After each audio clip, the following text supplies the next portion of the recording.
আসসালামু আলাইকুম। Welcome to Eduaid classroom. এই ভিডিওর মাধ্যমে আমি নতুন একটি প্লেলিস্ট শুরু করতে যাচ্ছি, যার নাম হচ্ছে multi objective optimization with MATLAB.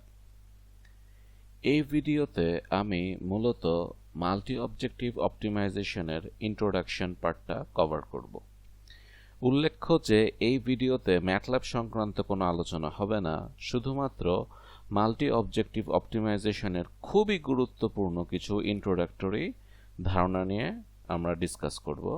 So let's get started. এই ভিডিওর স্পেসিফিক বিষয়বস্তু হচ্ছে, ফার্স্টেই আমি আপনাদেরকে মাল্টি অবজেক্টিভ অপটিমাইজেশন কী জিনিস তার সাথে ইন্ট্রোডিউস করিয়ে দিব।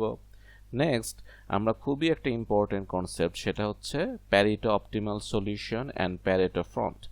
এই দুইটা কনসেপ্টের সাথে আপনাদেরকে একটা এক্সাম্পলের মাধ্যমে পরিচয় করিয়ে দিব। নেক্সট আমরা ডিসকাস করব মাল্টি অবজেক্টিভ অপটিমাইজেশনের কি কি পপুলার অ্যাপ্রোচেস রয়েছে। প্রথমেই আমি মাল্টি অবজেক্টিভ অপটিমাইজেশনের ফর্মাল ডেফিনেশনটা পড়ে নিচ্ছি। Multi-objective optimization, also known as multi-objective programming, vector optimization, multi-criteria optimization, multi-attribute optimization or Pareto optimization. এটা কি জিনিস? It is an area of multiple criteria decision making that is concerned with mathematical optimization problems involving more than one objective function to be optimized simultaneously. সহজ কথায় দুই বা ততোধিক objective ফাংশনকে যদি একসাথে অপটিমাইজ করতে হয়, তাহলে ওই প্রবলেমটাই হবে একটা মাল্টি অবজেক্টিভ অপটিমাইজেশন। আমরা যদি এই টাইপের প্রবলেমের ফর্মুলেশনের দিকে তাকাই, তাহলে আমরা এখানে দেখতে পাচ্ছি যে f1 f2 থেকে শুরু করে fn পর্যন্ত ফাংশনকে আমার মিনিমাইজ করতে হতে পারে বা এক কথায় অপটিমাইজ করতে হতে পারে, এবং সাধারণ অপটিমাইজেশন প্রবলেমের মতো এখানেও কিছু ইনইকুয়ালিটি কনস্ট্যান্ট থাকতে পারে এবং ইকুয়ালিটি কনস্ট্যান্ট থাকতে পারে।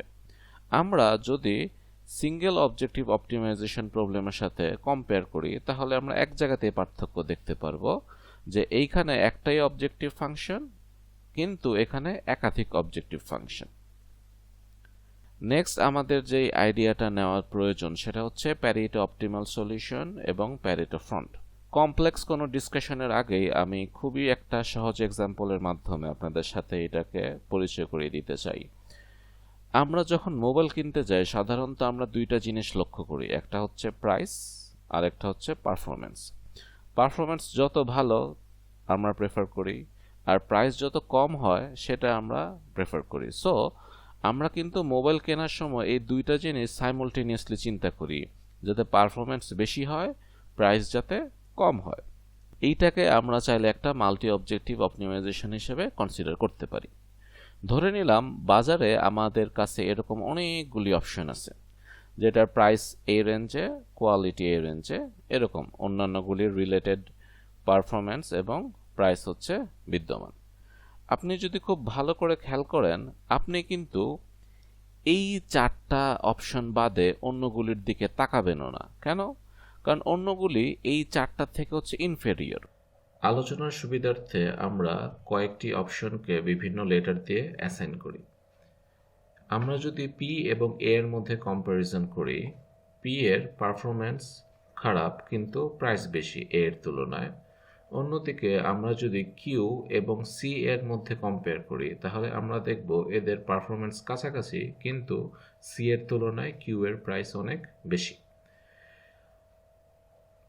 আমরা যে লাল ডটগুলি দেখতে পাচ্ছি, এ বি সি ডি, এরা কিন্তু পরস্পর নিজেদের কম্পিটিটর, কারণ এ এর পারফরমেন্স কম, সাথে সাথে কিন্তু প্রাইসও কম। অন্যদিকে ডি এর পারফরমেন্স বেশি, সাথে সাথে কিন্তু প্রাইসও বেশি। ইউজার চাইলে এ বি সি ডি এদের মধ্যে যে কোনো একটিকে চুজ করতে পারেন, কারণ কোনোটার দ্বারা ডোমিনেটেড না, কারণ যেটার পারফরমেন্স কম ওইটার প্রাইসও কম। তো এইখানে আমরা দুই ক্যাটাগরির সলিউশন দেখতে পাচ্ছি। একটা হচ্ছে ডোমিনেটেড সলিউশন, যেগুলি অ্যাশ কালার দ্বারা ডিনোট করা, আর একটা হচ্ছে নন ডোমিনেটেড অর প্যারেটো সলিউশন, যেগুলি রেড ডট দিয়ে ডিনোট করা। আর প্যারেটো সলিউশনগুলিকে আমরা যদি একটি কার্ভ দিয়ে কানেক্ট করে দেই তাহলে যে ফ্রন্টটা পাই সেটাই হচ্ছে প্যারেটো ফ্রন্ট। এই স্লাইডে একটি জিএফ অ্যানিমেশন আপনারা দেখতে পাচ্ছেন, যেখানে একটি কাটিং টুল একটি ওয়ার্কপিস থেকে ম্যাটেরিয়াল রিমুভ করতেছে। এই টাইপের অপারেশনকে টার্নিং অপারেশন বলে। টার্নিং অপারেশনের ক্ষেত্রে দুইটি অবজেক্টিভ ফাংশন কনসিডার করা যেতে পারে, F1 surface roughness, F2 material removal rate. Surface roughness যত কম হয় তত প্রেফারেবল, অন্যদিকে ম্যাটেরিয়াল রিমুভাল রেট যত বেশি হয় তত প্রেফারেবল। সো আমরা দেখতে পাচ্ছি যে দুইটি অবজেক্টিভ ফাংশনের রিকোয়ারমেন্ট কিন্তু ভিন্ন, একটি মিনিমাইজেশন আর একটি ম্যাক্সিমাইজেশন। এক্ষেত্রে আমরা যে প্যারেটো ফ্রন্ট পাই সেই প্যারেটো ফ্রন্টটা পজিটিভ স্লোপ বিশিষ্ট হয়ে থাকে, যেটা আমরা প্রিভিয়াস স্লাইডে পারফরম্যান্স এবং প্রাইসের ক্ষেত্রেও দেখতে পেয়েছিলাম। এর অপোজিট সিনারিও কিন্তু হতে পারে। ফর এক্সাম্পল, এইখানে আপনারা ইনজেকশন মোল্ডিং এর একটি জিআইএফ অ্যানিমেশন দেখতে পাচ্ছেন। ইনজেকশন মোল্ডিং এর ক্ষেত্রে দুইটি অবজেক্টিভ ফাংশন কনসিডার করা যেতে পারে। প্রথমটি হচ্ছে pressure drop of the melt এবং দ্বিতীয়টি হচ্ছে সাইকেল টাইম।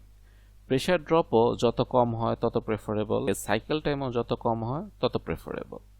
সো এখানে আমরা দেখতে পাচ্ছি দুটি অবজেক্টিভের রিকোয়ারমেন্ট কিন্তু সেম, অর্থাৎ দুটি মিনিমাইজেশন। এরকম ক্ষেত্রে প্যারেটো ফ্রন্টের যে স্লোপটা সেটা কিন্তু নেগেটিভ হয়ে থাকে, যেটা প্রিভিয়াস কেসের অপোজিট। আমাদের এখানে আইডিয়াটা ভালো করে আমরা ক্লিয়ার করে নেই। দুইটা অবজেক্টিভ ফাংশনের রিকোয়ারমেন্ট যদি সিমিলার হয়, অর্থাৎ দুটি ম্যাক্সিমাইজেশন অথবা দুটি মিনিমাইজেশন, সেক্ষেত্রে আমরা যে প্যারেটো ফ্রন্ট পাই সেটার স্লোপটা নেগেটিভ হয়ে থাকে। মাল্টি অবজেক্টিভ অপটিমাইজেশন সলভ করার অনেকগুলি পপুলার অ্যাপ্রোচ রয়েছে, তার মধ্যে 5টা এখানে দেখানো আছে। এছাড়াও আরও অ্যাপ্রোচ থাকতে পারে। প্রথমেই আছে global criterion method, next lexicographic method, then weighted sum method, epsilon constants method, and finally genetic algorithm. Genetic algorithm বাদে অন্যান্য অ্যাপ্রোচে ফর্মুলেশনে কিছু পরিবর্তন আনতে হয়। এই প্লেলিস্টের পরবর্তী ভিডিওগুলোতে আমি এই বিভিন্ন ফর্মুলেশন একটা সিম্পল এক্সাম্পলের মাধ্যমে হাতে কলমে কিভাবে ম্যাথল্যাব ইউজ করে সলভ করতে হয় সেটি দেখাবো। আর পরবর্তী ভিডিওতেই আমি জেনেটিক অ্যালগরিদম কভার করার চেষ্টা করব। সো নেক্সট ভিডিওগুলি সম্পর্কে আপডেটেড থাকতে আপনারা এই চ্যানেলটি সাবস্ক্রাইব করে রাখতে পারেন। ধন্যবাদ।